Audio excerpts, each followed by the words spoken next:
This is the question. In the previous two videos, we have discussed the case A and case B, and let us solve this third one.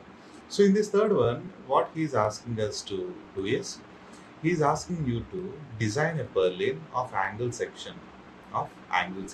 There is no sag rod or anything. Okay, simple. So we have already know what is the live load and what is the wind load and dead load, and we have actually found out the loads acting per unit length by multiplying with the spacing between the purlins, 2 meter. And from that we have resolved these forces. This is normal actually, and this is parallel to the roof. This is the dead load component, live load component, normal to roof, and this is dead load and live load component along the surface of the roof. And this is the wind load that is acting normal to the surface of roof.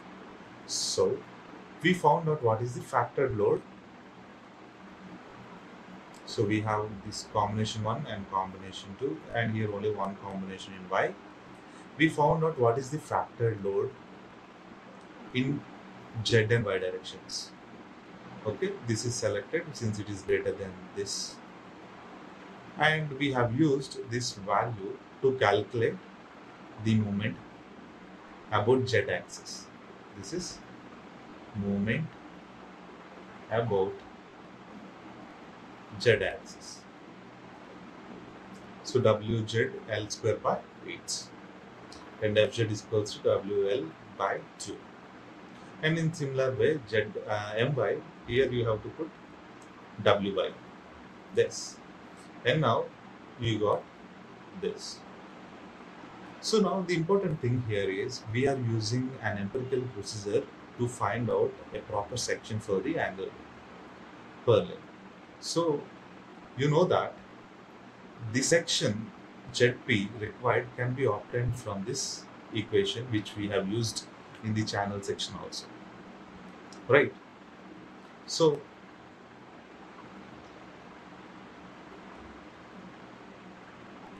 remember these values. Mz is equals to 12.126, My is 4.42. So this is designed according to BS 5950-2000. So this is how the purlin has to be there, Z and Y axis. So as I told you, the first step has to be to find out what is the unfactored load. See, Mz factored load that we have seen few seconds back is 12.126 kilonewton meter.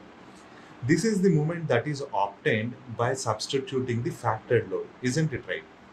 By putting WZ L square by 8, where WZ is the factored load.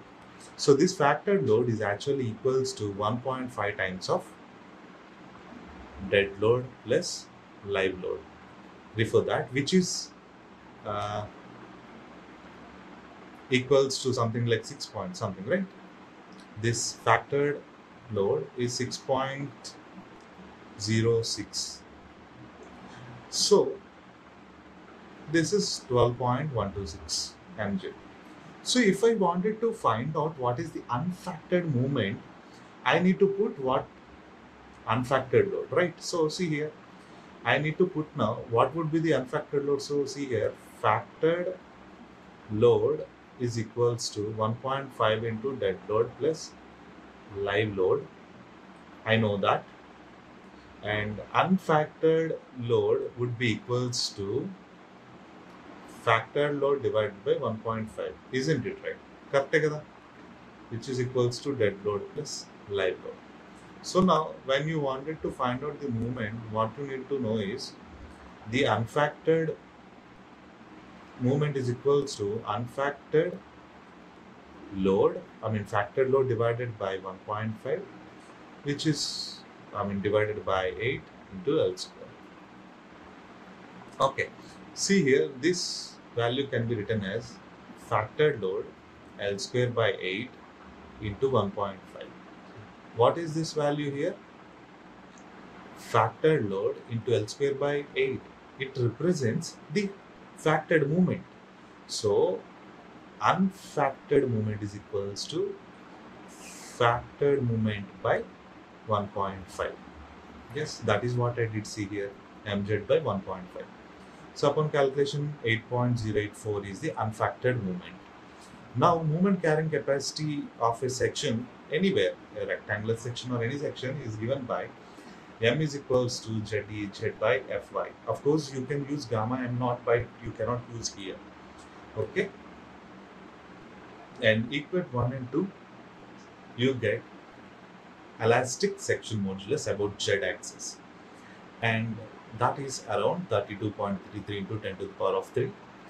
And refer the steel tables or IS 800 and find out a proper section which is suitable with an elastic section modulus greater than 32.33. And I have selected a section whose section modulus, elastic section modulus about Z is 51.9 into 10 to the power of 3 mm per cube. And ZEZ obtained should be greater than this value, WPL divided by 1800. So that is the reason, even though EZ is required is 32,330, I have taken 51,900. Okay, that is the reason I have taken a larger section modulus, because this condition has to be satisfied. What is WP? WP is nothing but unfactored load. So this is the wind load, and this is the dead load, and this is the live load. Okay, on Z plane. Okay, we are dealing with Z, right? Z. Unfactored load. Actually, to calculate the factored load, we have multiplied it with 1.2 actually there. Okay, so you are putting in this. And moreover, WP has to be substituted here in terms of kilonewton. Therefore, since each and every value substituted here is in terms of kilonewton per meter, you have to multiply with the length of the purlin to get, because this is the load, UDL load, that is acting on the length of the purlin, right? So on multiplication, you will get the value in terms of kilonewton. So substitute that here and you get this value 44. So we have taken a section with 51.9 into 10 to the power of 3, and this is 44.817, because, and therefore we have, this condition is satisfied. Now section classification, is it a plastic? No, this comes to semi-compact, so refer table 4. And fourth one is leg. Leg perpendicular to plane of cladding and leg parallel to plane of cladding. See, this is the plane of cladding. This is the plane of cladding. This is plane of cladding. Of course, here it is going to be there, but of course, here you can say this parallel, this along the roof. So this is the section leg perpendicular to plane of cladding, and this is parallel to plane of cladding. Okay, this is perpendicular and this is parallel. So what are the dimensions of the leg? Has to be minimum values, and then of course, you know, we have already taken 150 into 150 by 75, but this condition has to be checked. That is, leg length perpendicular to plane ante ila unte this has to be 45 kanda greater ga undali.